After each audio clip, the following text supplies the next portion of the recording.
Assalamualaikum warahmatullahi wabarakatuh. Yang terhormat Ibu Anggia Evitarini MPD selaku dosen mata kuliah konseling populasi khusus.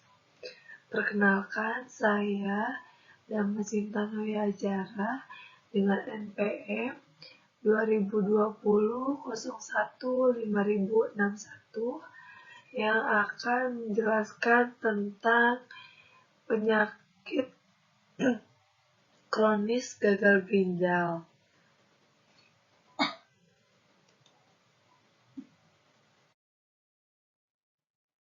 Pengertian gagal ginjal.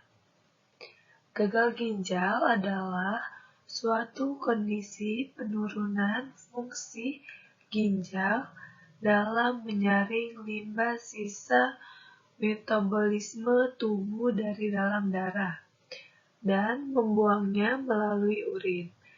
Kondisi tersebut menyebabkan kadar racun dan cairan berbahaya akan mengendap dalam tubuh dan dapat berakibat fatal apabila tidak ditangani.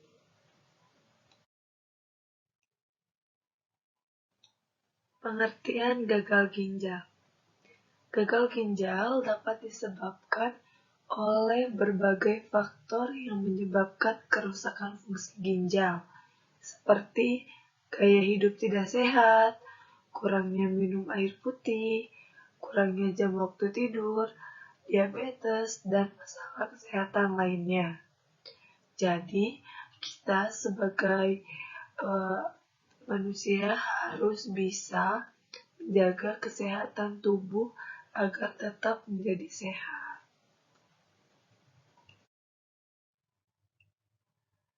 Dampak negatif dari gagal ginjal itu sendiri ialah yaitu kelemahan fisik, demam, nyeri kepala, dan seluruh badan, gangguan pada kulit, serta gangguan psikologis. Gagal ginjal dapat mempengaruhi kesehatan seseorang, seperti mengalami kelelahan, kehilangan nafsu makan, dan kaki kram. Masalah-masalah umum lainnya yang disebabkan gagal ginjal antara lain adalah gatal, tidur bermasalah, kaki gelisah, tulang lemah, sendi bermasalah, dan hingga depresi. Karakteristik gagal ginjal.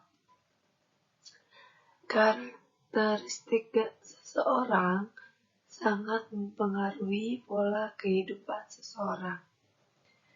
Karakteristik individu berdasarkan usia sangat signifikan, dari yang muda hingga lansia. Penderita gagal ginjal kronis berusia muda lebih banyak dipengaruhi oleh gaya hidup, stres, kelelahan, dan kebiasaan minum dan sumber air minumnya.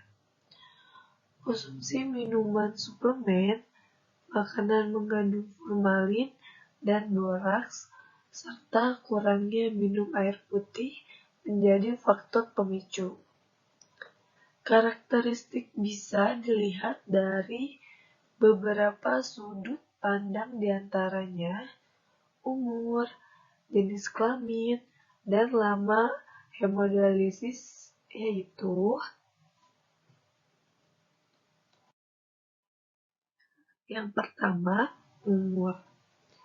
Usia atau umur merupakan lama waktu hidup atau adanya sejak dilahirkan.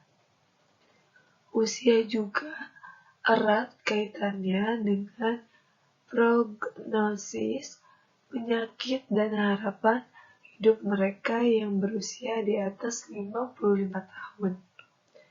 Kecenderungan untuk terjadi berbagai komplikasi yang memperberat fungsi ginjal sangatlah besar bila dibandingkan dengan yang berusia di bawah 40 tahun. Yang kedua, jenis kelamin. Kelamin pasien gagal ginjal kronis yang menjalani hemodialisa paling banyak yakni laki-laki. Insiden gagal ginjal pada pria 2 kali lebih besar daripada wanita. Dikarenakan secara dominan pria sering mengalami penyakit sistematik, diabetes, mellitus, hipertensi, glomerulonefritis,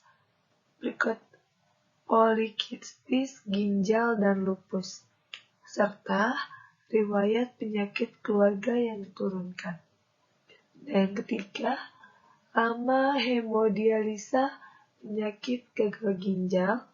Sebagai besar, pasien berada pada kategori lama menjalani hemodialisa 1,13 tahun dengan rata-rata lama menjalani hemodialisa 2,6 tahun.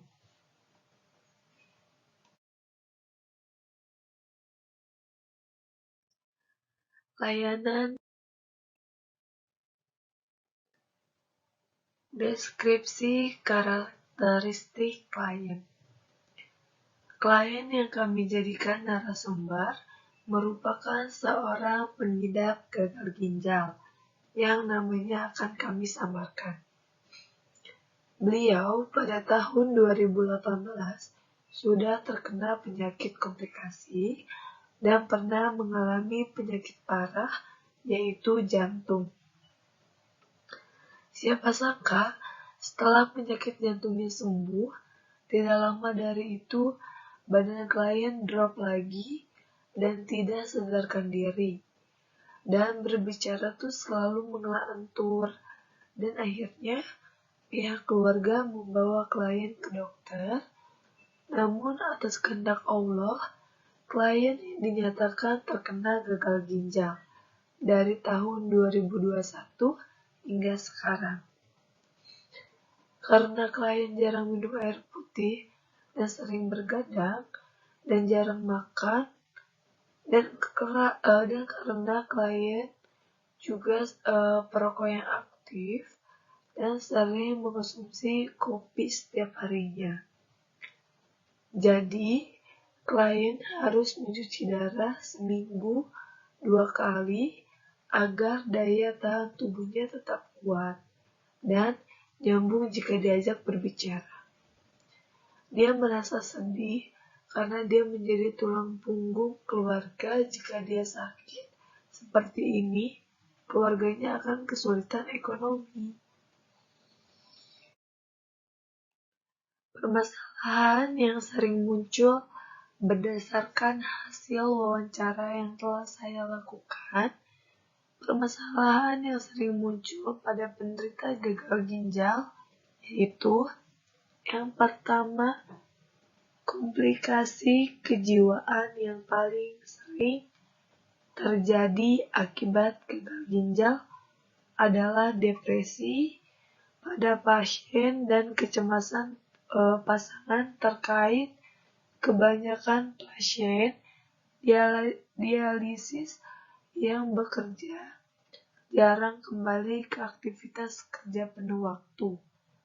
Pekerjaan selain sebagai sumber pendapatan seringkali dikaitkan dengan rasa pencapaian, harga diri, dan identitas pada sebagai besar pasien, apalagi klien dulunya bekerja.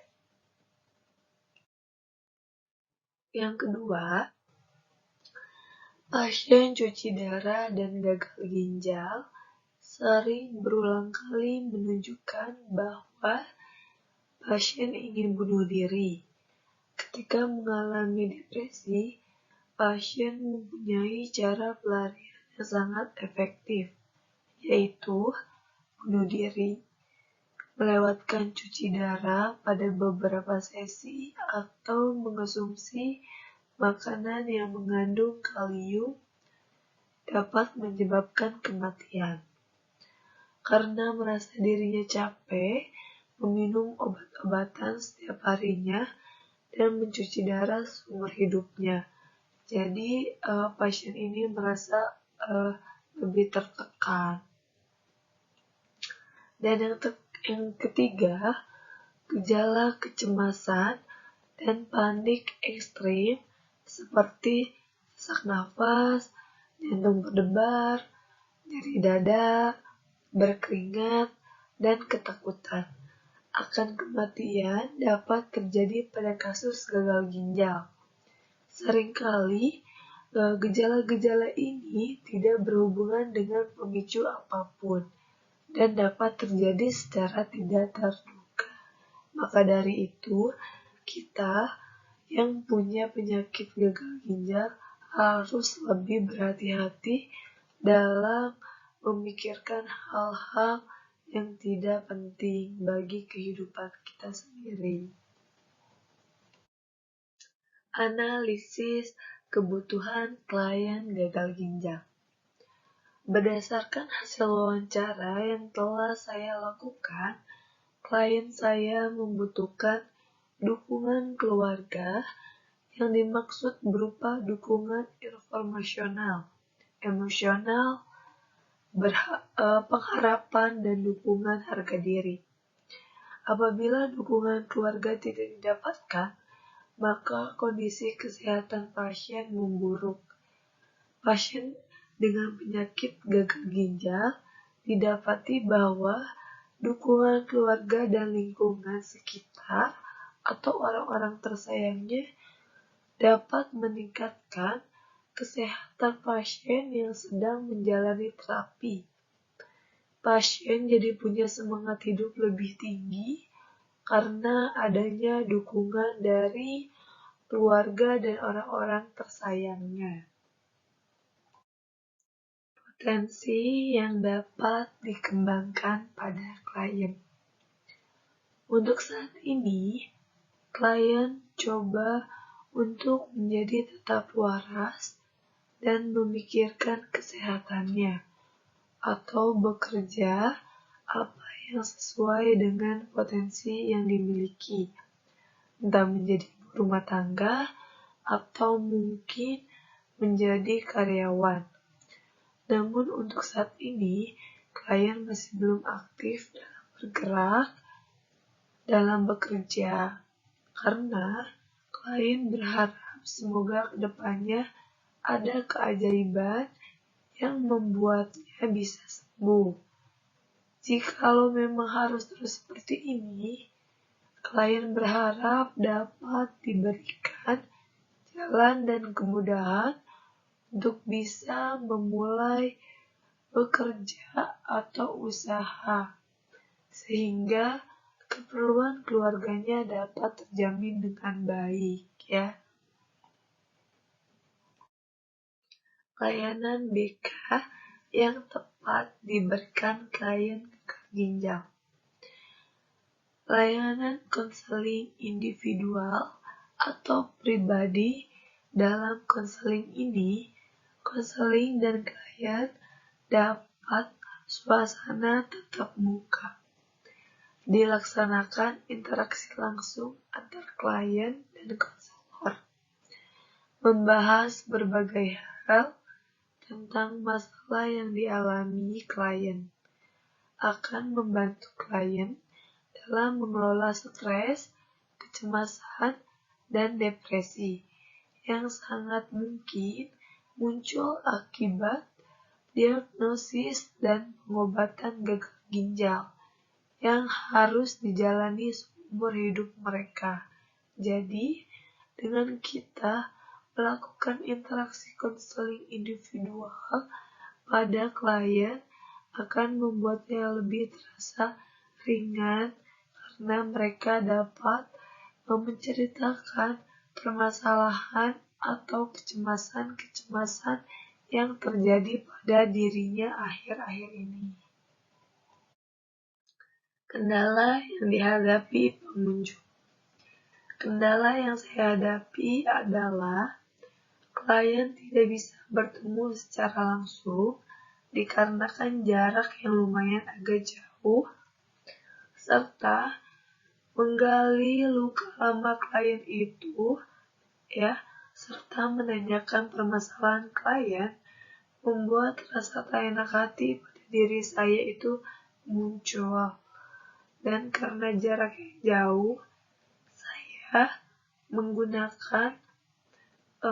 melakukan via telepon ataupun Google Meet untuk menanyakan permasalahan yang terjadi pada diri klien selama ia mengidap penyakit gagal ginjal ini. Hal baik yang dapat diambil, banyak hal yang bisa saya pelajari dari kasus klien ini, yaitu yang pertama, selalu menjaga kesehatan, terus harus bisa memilih mana hal yang baik dan yang buruk, memiliki semangat hidup, tidak menyerah, dan selalu bersyukur atas apa yang Tuhan berikan. Mengingat bahayanya penyakit tersebut, faktor-faktor pemicu gagal ginjal, kita jadi harus lebih berhati-hati lagi agar pencegahan dapat dilakukan. Kebiasaan buruk sehari-hari yang buruk harus kita hindari agar tidak menjadi salah satu faktor pemicu gagal ginjal. Misalnya kurang minum dan lain sebagainya. Jadi kita harus memperbanyak minum dan menjaga kesehatan agar tidak terjadi gagal ginjal pada diri kita maupun keluarga kita. Kesimpulan dari klien gagal ginjal yang saya wawancarai adalah gagal ginjal merupakan salah satu penyakit yang mengalami peningkatan setiap tahunnya. Pada pasien gagal ginjal kronis ini hanya mempertahankan fungsi ginjal yang ada dan melakukan cuci darah untuk menggantikan fungsi ginjalnya. Pasien hemodialisa tidak dapat bertahan hidup jika tidak melakukan terapi cuci darah. Hasil dari penelitian menemukan dua tema, yaitu perubahan fisiologis tubuh berupa kelemahan fisik, pola istirahat, tidur, pola nafas, pola eliminasi, gangguan sirkulasi, dan gangguan pada kulit. Dan yang kedua, yaitu patuh dalam mengontrol asupan cairan dan nutrisi. Klien tetap menjalankan kepatuhan asupan cairan dan nutrisi. Pasien harus tahu tentang kebutuhan cairan setiap harinya, serta melakukan pembatasan cairan dalam tubuhnya, serta mengonsumsi obat secara teratur bisa meningkatkan kualitas usia hidup pasien gagal ginjal. Bisa lama dengan rata-rata mencapai 10 tahun dibanding penderita yang tidak mengonsumsi obat-obatan atau mengontrol asupan cairan dan nutrisi pada dalam tubuh dia. Tahu mereka. Baik, terima kasih. Segitu saja presentasi dari saya dalam mewawancarai klien yang mengidap penyakit gagal ginjal. Kurang lebihnya saya mohon maaf. Wabillahi taufiq wal hidayah. Wassalamualaikum warahmatullahi wabarakatuh.